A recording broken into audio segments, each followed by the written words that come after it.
Welcome to this episode of Last Call with Three and a Half Gentlemen. Tonight we're going to discuss our favorite composers and their impact on film. Generally, we like to take this opportunity to talk about things that are kind of outside our normal podcast area, and each of the hosts gets to take a little time and tell you about their favorite, in this case, composer for the evening. It's going to be about 20-30 minutes, and we're going to share a little bit more insight into how we look at film. So, Jeremiah, would you like to start us off with your favorite composer or what you've chosen to talk about tonight?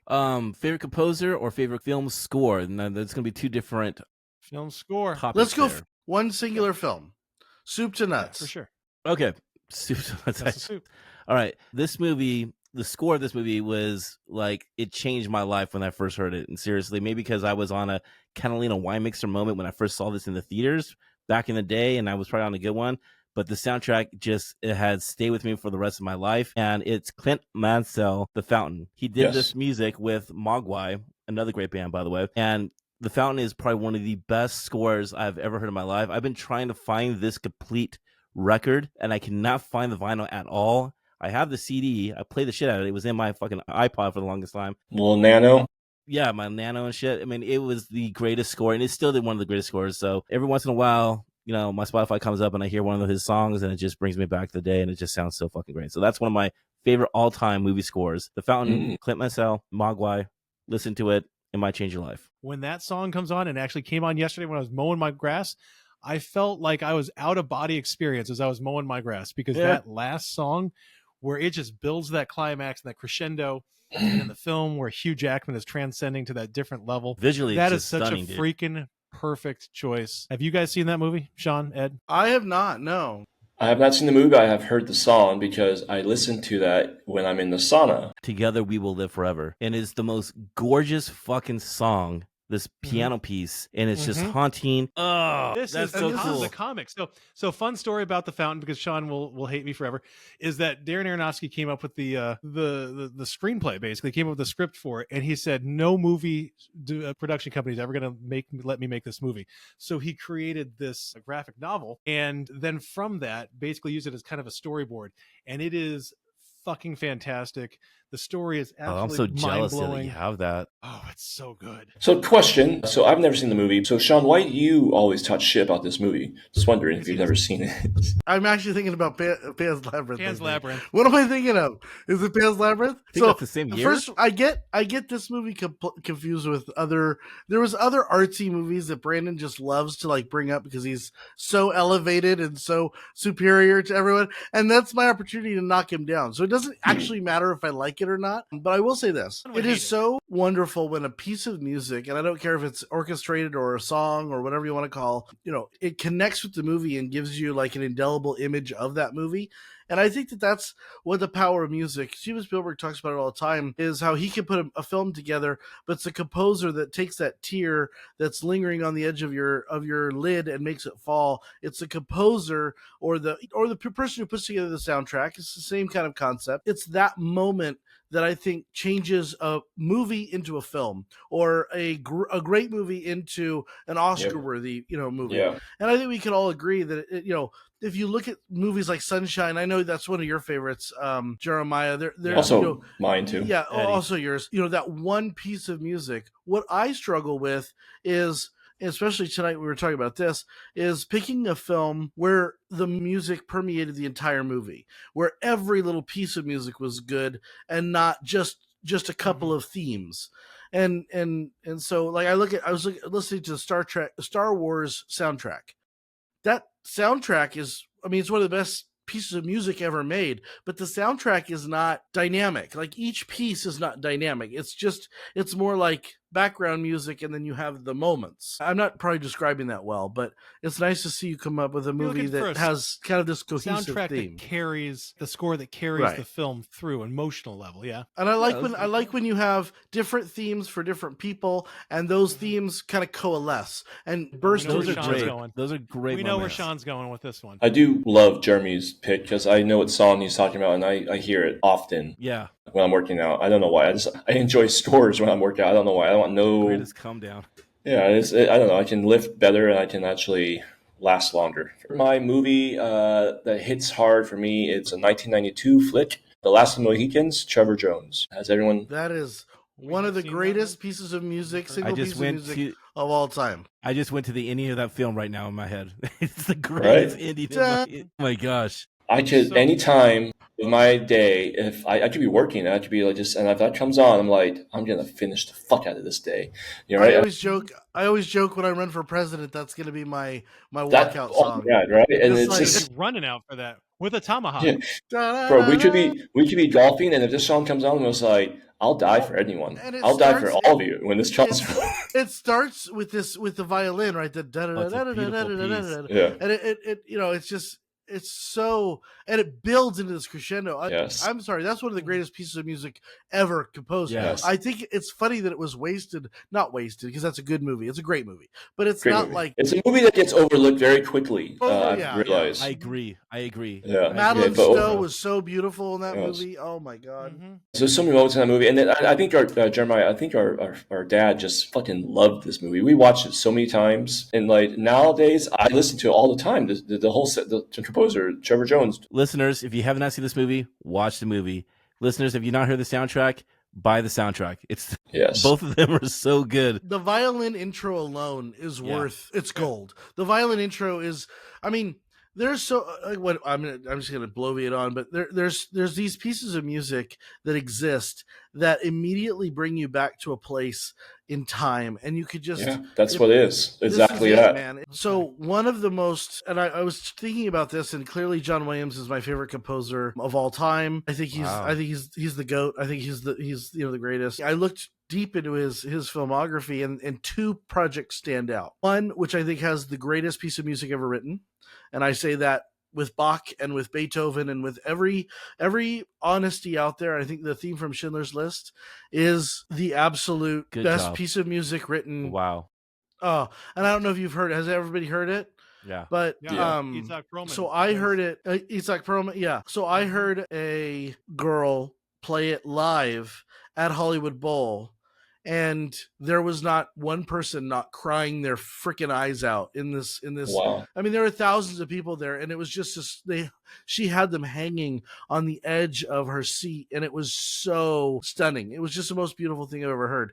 But as far as the music for a movie is concerned, I have to go with E.T. because there's something about E.T. and the way that the themes weave together and then come to the crescendo at the end that I think it's brilliant. He's got an E.T. theme which is light and playful, and then it moves into Yeah. kind of the kids and the bikes, and then it moves into I love that. E.T.'s Yeah. dying, and then all of a sudden you have the da da da da da da da da, and then it kind of There's it yeah. builds into this when they're going across the sun at the end, and it's everything you want from a score, and It's to stunning. me it's complete from start to finish. It's a complete score. No, piggyback off of that. There's so many different moments in that movie that it hits different ages. I remember when I was a kid, and I could remember like, oh, this is like I was in it, and then watching it today as an adult, I feel it differently. But it just, I mean, that obviously tells you it can stand with all ages. Well, I think It's a just good way solid. to look at whether or not a film score is quality is to imagine the movie without that piece of music. And could you imagine E.T. being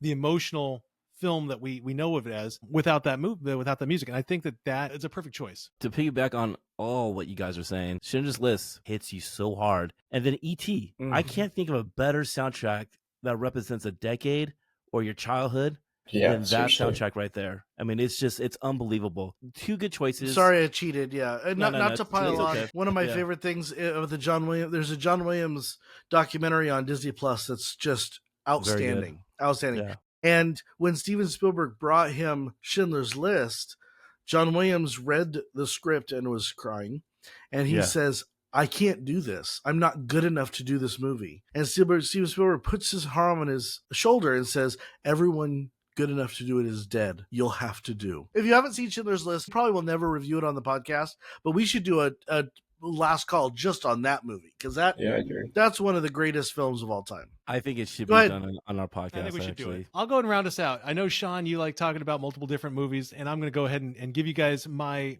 thought process here. So for me, I agree. John Williams is absolutely one of the greatest. I think we tend to think of certain names like Hans Zimmer, and we think of John Williams. For me, there's a couple that I had thought about kind of mentioning or kind of going into. My favorite movie is the The Assassination of Jesse James by the coward Robert Ford. Nick Cave did the score of that. To me, that is one of the greatest. Nick Cave has Wow. haunting. Spare, beautiful songs. Just, again, I can't imagine that movie being what it is without that music. I want to give one more shout out, because another song that I think, this is kind of, Sean, what you're saying is you can't base it off of one song. And I think that this film is based off of one song, and that's Requiem for a Dream with Lux Eterna. Also Clint Mansell. Yeah. That Yes, song, yes. I mean, that, Eddie, when you're working out, that pumps you up to a whole I do. nother level. It's on it. Is that Beethoven, or is that a famous composer? No, Clint Who did Mansell that? just And he decided to do it. Oh, I thought he took something and warped No, it. the story is that he had all these samples of music that he was showing Darren, just like, hey, this is what I've been working on. And he comes to that famous and he goes, that's it right there, And if you hear it, and that's how it came. The whole movie is just really those notes played over at different speeds, at different intervals. So I'm not going to use that one. So my go-to, and Sean, I'm You're not going to use that one? God. I gave two mentions, two shout outs for the actual winner, and that is one that I'm surprised you guys didn't pick, and that is Lord of the Rings. I think Howard Shore's Lord of the Rings is absolutely the perfect. We left it for you, 10 Brandon. out of 10. Thank you. That's the 0 rating. I mean, that's a 0 10 out of drinks that's to a 10 out of 10, 10 out of 10. through three movies. Through three movies where every theme is a banger. Every time you go a different place, it changes your world. I want to call out, what is your favorite, because I know we all love Lord of the Rings, and at some point we are going to do Lord of the Rings, maybe this season, everybody. But I want to just, what is your favorite moment, musical moment in Lord of the Rings? And I've got mine because I have to. This song, when this scene comes on, I can't help but cry every single time, and I've seen it probably 20 times, and that is when Enya is singing right after Gandalf's death, and it's slow. That's a good job. And they come out of the cave, and you've got Frodo crying, and you've got Aragorn saying, "We got to go," and you got Boromir saying that. For pity's God, sake, I love it. I love it. That's my go-to. That's my number one. I'll give you mine. It is when Eowyn is standing on the precipice of Edoras, and the flag falls off of the flagpole, is ripped off from the wind, and it's got this violin, and it's the da da da da da da. It's the Rohirrim's march, but it's in this soft lilting. So it's just beautiful, sad, like a fallen empire moment. Give and us it was the just fun it's fact, one of my Sean. favorites. Give us the fun fact for that scene. I don't remember know the it. fun fact for that scene. The flag No, was go not ahead. supposed to fall off. That happened on accident. Oh, that's right. It happened on my accident, God. and he followed it down to the ground. I'm gonna cheat because the other one that's just perfect is this while Theoden is giving his speech in That Return was of the mine. King. Yeah. Okay, I'm sorry. Go Yeah. ahead. Go ahead, Okay. Jeremiah. I'm sorry. No joke. That theme in that scene gives me goosebumps every time that I stumble upon Return of the King. It's so fucking good. When it starts off with those horns, and it's Oh the my horns of gosh. like it's so I've got good. goosebumps right now. Listen, that's not a 10. This goes to 11. This goes to 11. That's easy 11. Spinal Tap. Jared, great call. Eddie, Yeah, so I'm gonna go with the Two Towers. I'm listening to him right now. So It was a raining scene, and it was I think in the they were losing and they were about to get their ass beat, and then you saw Gandalf the White come down. Gandalf stands alone with Eomer. Yeah, something about that. I remember that sound there. I just remember I just was in it, and it was dope. Beautiful because the whole battle goes silent. Yep. Yeah. Yep. And you have then that same. I think it's the same boys' choir where it's that high. Have you seen so that beautiful. live footage of them recording that scene? Yes. This boy has the voice of an angel. Yeah. He doesn't even look like he's singing, and I'm like, oh my God. What I think Lord of the Rings, I think that you hit it out of the park. I think as a trilogy too, not just permeate one movie to do it 3 times in a row, no mishits. There's not a moment in that movie that is misscored. Each Bow of the to film yeah. has its own theme too, on Yes. top Right. of the Lord of the Rings. And Sean, It's you were just saying so that good, everybody dude. has a different theme to their character, and I think that when you can do that over, like you said, 9 hours of theatrical cut, and Yeah. Well, I mean, okay, I'm gonna cheat too. The beacons of Minas Tirith, when they're lit, Yes. that is a banger in and of itself. I mean, that just that's such a great one. Sorry, I go do ahead. say anytime there's was there those teens that were flying around, the what are they called? Nazgul, yeah. Yeah, anytime that they were something about the darkness of it, and like you just Yeah, it has an industrial sound to it, which I really like a lot too. It's really cool. And it's a lot of hammers hitting anvils. Yeah. What's your favorite TV score? Quickly go around. What's your favorite TV theme? And let's start with Jeremiah. Put me on the spot here, and I'm just Sorry. going to go with this because the first thing came out of my mind. I'm going to go with The Mandalorian. I think Mm. Ludwig. Crushed it for that. And I will Okay. say, Gotcha. this guy, this composer Mhm. Ludwig, I believe he's won like 4 Academy Awards or 3 Academy Awards He just did the before Sinners. he's like 30. I'll tell you this much: he'll win for this year for Sinners. It is one of the best scores I've heard all year, and it's so good. It's all blues guitars sounds, but Mandalorian. What he did, he's made this a Western sound, crazy, like fucking beautiful noises, and you just have that theme, kind of getting close to Hans Zimmer, man. I mean, that's just But my yeah. opinion. Ooh, yeah. Ludwig Yeah. Göransson is we're gonna go with Ludwig that. Göransson, that's it. But he is prolific. I think he is. If you're gonna point to the next up and coming, he's Yeah. like top notch Fair. up and coming, one to watch. He did Tenet. I think he did Oppenheimer. He did. Oppenheimer. He did One Black quick. Panther, which was fucking awesome. Brandon, who's your guy? I'm going Max Richter. I think that is hands down the greatest collection of music ever, and that is going to be The Leftovers. I know I've talked about The Leftovers before, but The Leftovers is made perfect. It's an amazing show, but it's made perfect because of the composer, because of the soundtrack, because of the score. I'm going 100% Max Richter. If you want, He's done a to lot be of haunted. science fiction.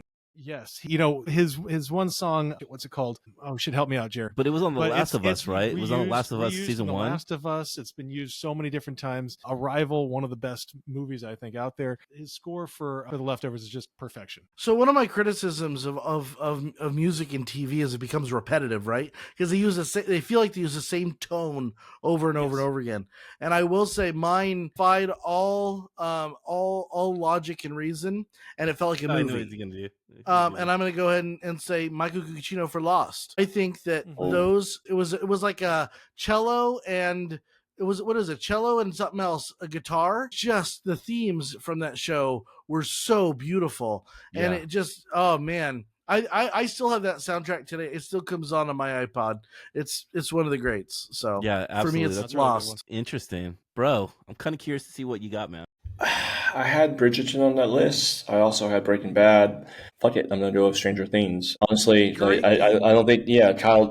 I think it's Kyle Ditson and Michael Stern or Michael Steen. They're the original score. They have a group. Yeah, there's a group, and it's Survive. I think it's an electronic band, Survive. I have to say, Stranger Things. What hits hard for them is the sound, is the music, is the Kind of like X-Files vibe. Don't you get that X-Files vibe just a little bit too? For sure. Yes. Yeah, it feels like every his show. It reminds me of the theme, just a little bit of Unsolved Mysteries, where it's very Yeah. creepy but I can see fucking that. cool. It just it builds works up and builds perfect. up. And I feel like it helps the show out so much more because Yeah. I feel like it brings in the audience so much of when something's crazy fucking happening. And even like the scenes feels good moments and they bring you in very quickly with the composers. I think that's a great pick, bro, because honestly, like every person has its own type of theme. The kids have the Yes. theme. The underworld has its theme. It's Yeah. so good, and it has like this vibe. and It's it just- cinematic too. It it's feels so yeah. good, dude. I love it. Good pick, dude. Yeah. So I'm I gonna want to give an do honorable two mention. honorable mentions. Let's get- Game of Thrones. The guy who does Yes. Game of Thrones, I can't think of his name, but Oh. he's done. I'm trying to get there, but he's done a couple of different ones. A couple of different. Westworld, right? Yeah, Westworld was awesome. I feel like I see him just in HBO. Like HBO just grabbed him and said, "Your work for us." I think it's Ramen Djawada is how you pronounce it. Anyway, so he's done like Game of Thrones. He did House of Dragon, obviously. Yeah, He did yeah. he Wired? did Jack Ryan. He did Westworld. He Wow. did Uncharted. He did Eternals. He's hit it out of the park on a couple of TV shows that were Yeah. phenomenal. So, Brandon, what was your honorable Yeah, mention? my honorable mention. I'm going back to movies, but one of the ones that kind of hit me while we were talking, and what I love about it, and Sean, you kind of mentioned it with Lost, is that this is so unconventional scoring that it stands out. And I will hands down say that it's one of the best overall scores. Jeremiah, get behind me on this one. It is Explosions in the Sky. It is Friday Night Lights. I think that what they do with guitars, right, and just guitars, absolutely amazing. Sean, you don't One of have the to like greatest- the movie or Peter Berg. Okay, No. but It's one of the music- greatest amazing. piece of music ever. really Amazing. is. I love it. is. I could tell you a Alright. story about them, dude. Went to go see them one time at the Hollywood Cemetery. They set up and they don't talk. Then there's no singers, right? And the person goes on the mic and goes, "Let's wake the dead," and right into it to the music, dude. And it was just so fucking like the heavens cracked through the So- sky, and it was Fuck so yeah. good, dude. Perfection, dude. Explosion in the Sky, Friday Night Lights, right? That movie. Listen to it. I made Noah listen to it. He doesn't even know it, but he listens to it before the games and after games just to get Clear that emotion hearts, out of clear it. eyes. What is it? Clear eyes. Full And he heart, digs it so yeah. much that he's just like after like right before we go into the into the game, he's just like, I'm ready, Dad. I was like, fuck yeah, son. Let's go. That's Good parenting choice. right Good there. choice, man. Good Yeah, I choice, had man. to Good All give right. soundtrack. Well, thank you so much for joining us for this episode of Last Call with Three and a Half Gentlemen. Please let us know your favorite scores, composers, or soundtracks down here in the comments. Ring that bell if you're watching us on YouTube, and subscribe to our channel. Check us out on Instagram at the Dot Gentleman Podcast. The dot means a lot. And thank you so much once again for listening. We really appreciate everyone who tunes in. And we have over, a bunch of movies, historical, new, from theaters, all over the place. We've got a bunch of movies that you'll like. We also have TV shows from The Last of Us to White Lotus to Wednesday to Stranger Things. So thank you for listening. Keep listening, and cheers. Cheers. Cheers, And indeed. listeners, remember, you don't have to go home, but you can't stay here. We even talked about Hans Zimmer, like Inception? I don't know. How do you- How about Inception? this? We can literally have a last call about Hans Zimmer. Seriously. He's no honorable mention. Give the guy some love.